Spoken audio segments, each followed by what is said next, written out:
जय श्री कृष्णा। देखो बच्चों, आज मैं आपके लिए वो इम्पोर्टेंट क्वेश्चंस लेकर लाया हूँ जो कि आपकी एनएमएमएस की परीक्षा में आएंगे। इसमें से मेरे हिसाब से 3-4 क्वेश्चन तो 100% मिलने चाहिए। इनके अलावा साथ साथ में और भी क्वेश्चंस बताऊंगा, आप ध्यान रखेंगे। सबसे पहले हमारा क्वाशकोर रोग किसकी कमी से होता है? तो किसकी कमी से होता है? प्रोटीन की कमी से होता है। समझे नहीं? जो प्रोटीन की कमी से होता है वो कौन सा होता है? क्वाशकोर। इसी प्रकार से एक और पूछ लेता है कि एनीमिया किसकी कमी से होता है? तो एनीमिया किसकी कमी से होता है? आयरन की कमी से, लोहे की कमी से। जो क्या होता है रोग आपका? एनीमिया रोग होता है। या फिर विटामिन डी की कमी से कौन सा होता है? सूखा रोग। विटामिन ए की कमी से कौन सा होता है? रतौंधी रोग। इस प्रकार से पूछ सकता है। इसी प्रकार से हर्पीस रोग का संक्रमण किससे होता है? विषाणु से। ये पूछा किससे होता है हर्पीस रोग? विषाणु से। छाले से पड़ जाते हैं उसमें हर्पीस रोग में जगह जगह पर। रुधिर का थक्का बनना विटामिन के से प्रभावित होता है।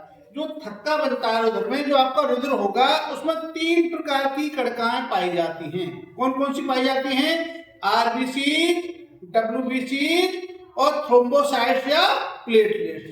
जो आरबीसी होती हैं उनका कार्य क्या होता है? उनमें हीमोग्लोबिन पाया जाता है। उसकी वजह से उसका रक्त रंग कैसा होता है? लाल होता है। और ऑक्सीजन को शरीर के अंदर और कार्बन डाइऑक्साइड को बाहर लाने का, ऑक्सीजन को अंदर ले जाने का कार्य क्या करती है? आरबीसी करती हैं। जो डब्ल्यूबीसी करती हैं, डब्ल्यूबीसी का कार्य क्या है कि जो हम पे कोई भी विषाणु जीवाणु कोई आक्रमण करता है तो उनको मारने का कार्य क्या करती हैं? जो हमारे इम्यूनिटी सिस्टम है उसको मजबूत करने का काम कौन करती हैं? डब्ल्यूबीसी।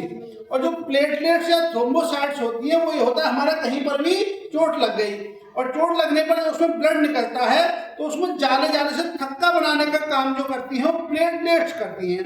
जिनका प्लेटलेट्स कम हो जाएंगी तो उनका ब्लड क्या होगा? फिर वो थक्का नहीं बनेगा, निकलता ही रहेगा। ठीक। इसके बाद है आपका मलेरिया मादा एनोफिलीज मच्छर से होता है। पूछता है मलेरिया बहुत कि मलेरिया किससे होता है? मादा एनोफिलीज मच्छर से होता है। इसी प्रकार से मलेरिया की दवा होती है। क्या कोई मलेरिया की होती है दवा? कौन सी दवा होती है? कुनैन, क्लोरिकिनियम कुनैन। और कुनैन किससे प्राप्त होती है? सिनकोना नाम का पौधा होता है, उससे कुनैन प्राप्त होती है। तो ये भी पूछ लेगा आपसे कि कुनैन या मलेरिया की दवा कुनैन किससे प्राप्त होती है? सिनकोना से। और मलेरिया किससे होता है? मादा एनोफिलीज मच्छर से क्या होता है? मलेरिया रोग होता है।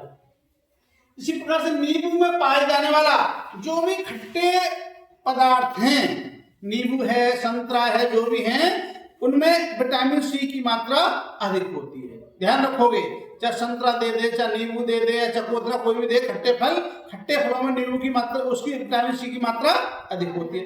एक क्वेश्चन यहाँ एक और पूछता, बहुत ज्यादा पूछता है कि दूध में कौन सा विटामिन नहीं पाया जाता है?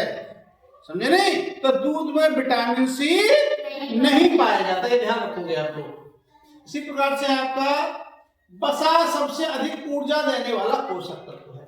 जो हम पोषक तत्व प्राप्त करते हैं, ग्रहण करते हैं, आपका वसा होगा, कार्बोहाइड्रेट होगा और प्रोटीन होगी। जो प्रोटीन होती है, प्रोटीन 1 ग्राम प्रोटीन में 4 कैलोरी ऊर्जा निकलती है। 1 ग्राम कार्बोहाइड्रेट में 4 कैलोरी ऊर्जा निकलती है, प्रोटीन में भी और कार्बोहाइड्रेट में भी। लेकिन जो आपका वसा होता है, 1 ग्राम वसा में 9 कैलोरी ऊर्जा निकलती है। कितनी निकलती है? 9 कैलोरी ऊर्जा निकलती है। तो उसने पूछा है कि जो किस पोषक तत्व में सबसे अधिक ऊर्जा होती है? तो वसा में जो सबसे अधिक ऊर्जा होती है, कितनी होती है? 1 ग्राम में 9 कैलोरी। H1N1 वायरस से होने वाला रोग कौन सा है? Swine flu. स्वाइन फ्लू क्या है? सांस संबंधी रोग है। किसमें है? सांस संबंधी रोग है, होता है। दही बनाने वाला जीवाणु क्या है? देखो, दूध से दही बनाने का काम कौन करता है? एक होता है लैक्टोबैसिलस जीवाणु। जो लैक्टोबैसिलस होता है वो दूध से दही बनाता है। ठीक। और दही में कौन सी प्रोटीन पाई जाती है? कैसीन प्रोटीन पाई जाती है। कौन सी प्रोटीन पाई जाती है? कैसीन प्रोटीन पाई जाती है। नींबू का कैंकर रोग किससे होता है? ज़ैंथोमोनास जीवाणु होता है, ज़ैंथोमोनास साइट्राई। समझे नहीं? उसका पूरा नाम है ज़ैंथोमोनास साइट्राई। तो नींबू में जो कैंकर रोग होता है वो किससे होता है? जीवाणु से होता है। ये पुष्कर किससे होता है? जीवाणु। और जीवाणु का नाम क्या है? ज़ैंथोमोनास। डेंगू रोग का वाहक क्या है? एडीज मच्छर है। एडीज मच्छर है और इसका क्या है? ट्रॉपिकल फ्लू भी कहते हैं इसे। वही इसका विषाणु होता है, उसको भाग का कार्य कौन करता है? एडीज मच्छर। गेहूं का काला कीट किससे होता है? पक्सीनिया। किससे होता है? पक्सीनिया। पूरा नाम होता है उसका पक्सीनिया ग्रैमिनिस ट्रीटिसाई। क्या होता है? पक्सीनिया ग्रैमिनिस ट्रीटिसाई। ठीक है। नील हरित शैवाल, इसको कहते हैं ब्लू ग्रीन एल्गी। ये क्या है? जैव उर्वरक के रूप में कार्य करती है। जैव उर्वरक क्या होता है? वो नाइट्रोजन फिक्सेशन का कार्य करेगा। समझे नहीं? उर्वरक देंगे। दलहनी फसलों की जड़ों में राइजोबियम जीवाणु पाया जाता है। देखो जो दलहनी फसलें होती हैं उनकी जड़ें होती हैं। जड़ें जब आप जड़ें देखेंगे तो उसमें छोटे छोटे नोडुल से होती हैं, गांठें से होती हैं। उन गांठों में क्या होता है? राइजोबियम जीवाणु पाया जाता है। और राइजोबियम जीवाणु क्या करता है कि जो पौधे लेते हैं, हमारे पौधे जो पोषक पदार्थ लेते हैं वो नाइट्रोजन नाइट्रेट के रूप में लेते हैं। किस रूप में लेते हैं? नाइट्रेट के। और इस राइजोबियम का क्या है? कार्य क्या है? जो वातावरण की स्वतंत्र नाइट्रोजन है उसको नाइट्रेट के रूप में परिवर्तित करते हैं। और वो नाइट्रेट फिर कौन लेते हैं? पौधे लेते हैं। इसी जो हम फसल चक्र अपनाते हैं, फसल चक्र क्या होता है कि हमें एक फसल काटनी है फिर दूसरी काटनी है, तो ऐसी फसल उपजाते हैं हम कि एक दलहनी फसल उपजाएंगे, फिर एक वैसी उपजाएंगे आपकी जो है दाल, एक दाल वाली हो गई, तो एक आपकी जो गेहूं वगैरह इस प्रकार के उपजाएंगे। तो क्या होगा कि जो हम फसल को काटेंगे दलहनी फसल को, तो उसकी जड़ें जमीन में रह जाएंगी और उनमें क्या होगी? नाइट्रोजन। और नाइट्रोजन अगर आने वाली दूसरी फसल के लिए वो प्राप्त हो जाएगी। समझे? इसके बाद है पिसीकल्चर। तो पिसीकल्चर क्या होता है? मछली पालन के लिए हम क्या कहते हैं? पिसीकल्चर। यदि मछली पालन को हम वैज्ञानिक भाषा में क्या कहेंगे? पिसीकल्चर। सेरीकल्चर क्या कहते हैं? रेशम कीट पालन के लिए। जो रेशम कीट पाले जाते हैं वो कहाँ पाले जाते हैं? शहतूत के पौधे पर पाले जाते हैं। और उसको क्या कहते हैं? बहुत पूछा जाता है ये सेरीकल्चर। सेरीकल्चर किसके लिए कहते हैं? रेशम कीट पालन के लिए हम सेरीकल्चर कहते हैं। इसी प्रकार से एपीकल्चर किसको कहते हैं? मधुमक्खी पालन के लिए क्या कहते हैं? हम एपीकल्चर कहते हैं। मलेरिया की दवा क्या मैंने पहले बताई थी? कुनैन। किससे प्राप्त होती है? ये सिनकोना की छाल से प्राप्त होती है। लाइकेन क्या होता है? तो लाइकेन सहजीवी होते हैं। और क्या होते हैं? कवक और शैवाल दोनों मिलकर के बनाते हैं। कवक जो होता है वो जमीन से पोषक पदार्थ और खनिज प्राप्त करता है, और शैवाल क्या करता है? ये फोटोसिंथेसिस, प्रकाश संश्लेषण की क्रिया करके भोजन बनाता है। पौधे का जनन अंग पूछ लेता है, पौधे का जनन अंग कौन सा है? तो मैंने बताया था तुम्हें पौधे के जनन के बारे में। क्या कौन सा होता है? फूल। क्यों कि फूल में ही आपके फूल के कितने भाग होते हैं? चार भाग होते हैं। कौन से? कैलिक्स, कैरोला, एंडोशियम और गाइलेशियम।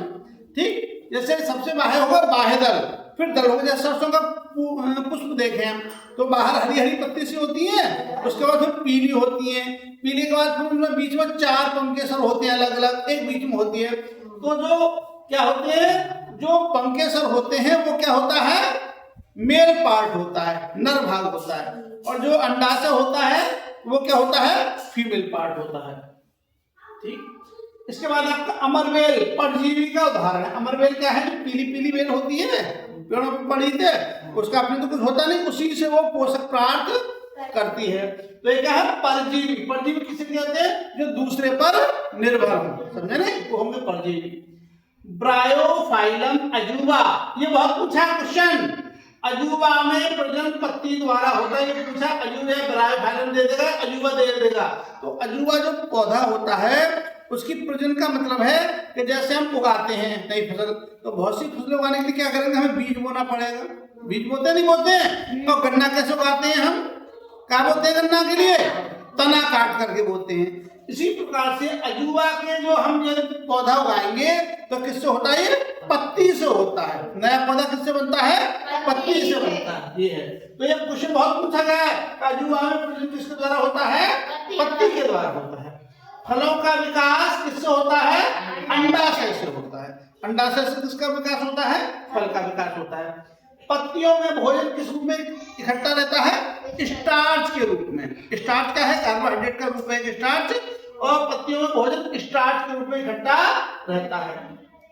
प्रांकुर, देखो जब हम बीज बोते हैं, जब बीज हम जमीन में बोते हैं तो उसमें दो निकलते हैं, एक प्रांकुर होता है, एक मूलांकुर होता है। जो प्रांकुर होता है वो ऊपर आता है और उससे पौधे का तना बनता है, और जो मूलांकुर होता है वो जमीन में जाता है, उससे पौधे की जड़ बनती है। ये ध्यान पूछ लेगा कि प्रांकुर से क्या बनता है? तना बनता है, और मूलांकुर से क्या बनती है? जड़ बनती है। ठीक है, तो इन सारे क्वेश्चंस को एक बार रिवाइज करेंगे।